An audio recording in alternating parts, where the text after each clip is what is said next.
Chairman Pakistan Tehreek Insaf Imran Khan نے election commission کے نااہل قرار دیے جانے کے فیصلے کو اسلام آباد ہائی کورٹ میں چیلنج کر دیا۔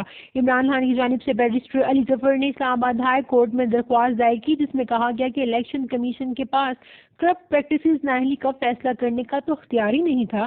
درخواست میں صدارت کی گئی کہ الیکشن کمیشن کی جانب سے توشہانہ ریفرنس کیس کا فیصلہ کالعدم قرار دیا جائے اور کیس کی سماعت بھی آج ہی کی جائے۔ عمران خان کے وکیل علی محمد بخاری نے الیکشن کمیشن کے باہر میڈیا سے بات کرتے ہوئے کہا کہ الیکشن کمیشن نے عمران خان کی نااہلی کا فیصلہ دیا۔ گزشتہ روز میں تفصیلی فیصلہ حاصل کرنے کے لیے جب الیکشن کمیشن سے رابطہ کیا گیا تو انہوں نے ابھی تک تفصیلی فیصلے کی کاپی فراہم ہی نہیں کی۔